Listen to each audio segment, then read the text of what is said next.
সাধু সাধু সাধু খাই কঁঠালৰ বাদু। মৰমৰ মইনাহঁত, দেওবৰীয়া সাধুৰ অনুষ্ঠানলৈ আমি সেউজ অনুভূতিয়ে তোমালোকক পুনৰবাৰৰ বাবে স্বাগতম জনাইছোঁ। যোৱা দেওবাৰৰ তেজীমলা সাধুটো শুনাৰ পিছত তোমালোকৰ মতামতবিলাক আমালৈ জনোৱা বাবে আমি খুব আনন্দিত হৈছোঁ। আজিও বুঢ়িয়াৰ সাধুৰ এটা বৰ আমোদজনক সাধুলৈ তোমালোকৰ ওচৰলৈ আহিছোঁ।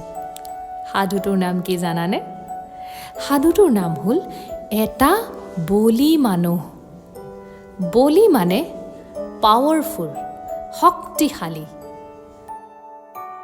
এখন ৰাজ্যত এটা বৰ ডাঙৰ হাতী আৰু এটা বাঘ আছিল।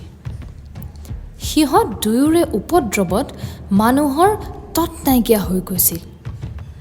বহুত যত্ন কৰিও ৰজাই সেই বাঘ আৰু হাতীক মাৰিব নোৱাৰি গোটেই ৰাজ্যতে ঢোল পিটি পিটি শুনাই দিলে যে এই হাতী আৰু বাঘটো মাৰিব পাৰিব তাক বহুত পুৰস্কাৰ দিয়া হ'ব। এই কথা শুনি মানুহে বাঘ আৰু হাতী মাৰিবলৈ যত্ন কৰিবলৈ ধৰিলে, কিন্তু বাঘ আৰু হাতীক হ'লে মাৰিব নোৱাৰিলে। দৈৱক্ৰমে এদিন এটা মানুহে মনৰ দুখত বিষ খাই মৰোগৈ বুলি কিছুমান পিঠাগুড়িৰ লগত বিষ সানি লৈ সেই ৰাজ্যৰ ফালে যাওঁতে এজোপা গছৰ তলত সেই টোপোলাটো থৈ ওচৰৰে নৈ এখনত পানী খাবলৈ গৈছিল। সেই সময়তে দুষ্ট হাতীটোৱে আহি সেই পিঠাগুড়িবোৰ খাই পেলালে।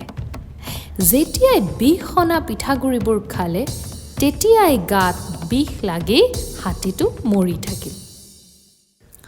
এই কথা ৰজাই খবৰ পাই হাতীটো কোনে মাৰিলে বুলি বিচাৰ কৰাবলৈ লাগিল আৰু সেই বিষ সনা মানুহটোক ৰজাৰ ওচৰলৈ লৈ যোৱা হ'ল। সি কেনেকৈ হাতীটো মাৰিলে বুলি ৰজাই তাক সুধিলত সি ক'লে, মই হাতীটোক একে ভুকুৱে মাৰিলোঁ। ৰজাই বৰ সন্তোষ পাই তাক অনেক ধন দি ক'লে, মোৰ ৰাজ্যত আৰু এটা বৰ দুষ্ট বাঘ আছে। সেই বাঘটোকো যদি তই মাৰিব পাৰ তেন্তে তই আৰু ধন পাবি।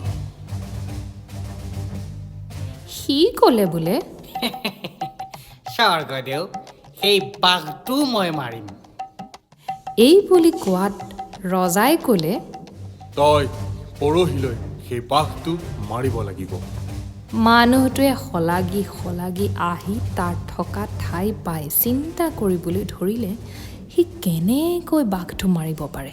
যেতিয়া বাঘ মৰাৰ দিন পৰিলহি, সি কিছুমান দোল আৰু এটা ঢেঁকী থোৰা লৈ ভয় ভয়কৈ হাবিত সোমালগৈ।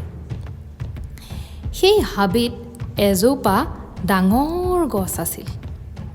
সি গৈ সেই গছৰ ওপৰত উঠি কে কে কা কা কে কে কা কা বুলি মিছামিছিকৈ গান গাই আছিল আৰু চৰাইবিলাকে সেই গছজোপাৰ পাতে পাতে পৰি কোঢ়াল কৰি আছিল। তাকে শুনি বাঘে সেই গছৰ ওচৰলৈ আহি মানুহটোক সুধিলে, ককাই, তই এই চৰাইবোৰক কি শিকাইছ? সেই মানুহটোৱে ক'লে, বোলো ভাই, মই ইহঁতক গান শিকাইছোঁ।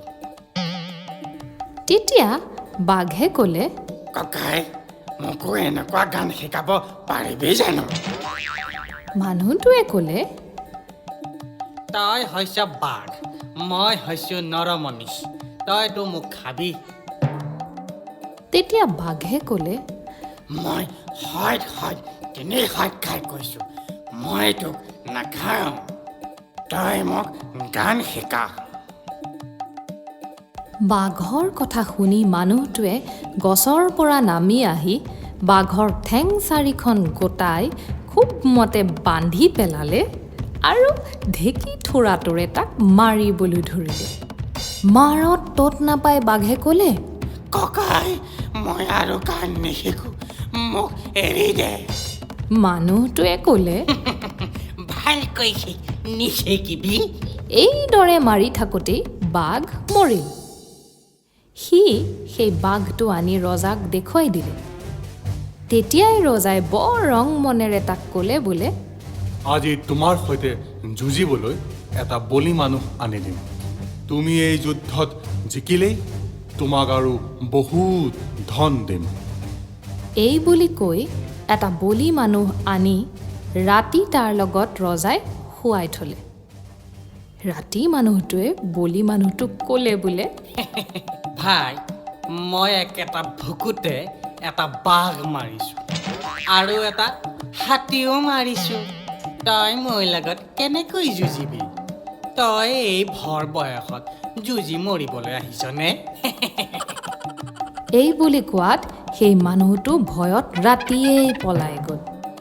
পিছে পুৱা ৰজাৰ বলি মানুহটো ৰজাই বিচাৰি নেপাই বাঘ মৰা বলি মানুহটোকে বহুত ধন বস্তু দি বিদায় দিলে। আৰু তেতিয়াৰে পৰা ৰজাই হাতী আৰু বাঘৰ উপদ্ৰৱ আঁতৰাই নিৰাপদে ৰাজ্য চলাবলৈ ধৰিলে। কঁঠালে পেলালে মুচি, মই আহিলোঁ গুচি। কঁঠালে পেলালে মুচি, মই আহিলোঁ গুচি। শুভৰাত্ৰি মইনাহঁত।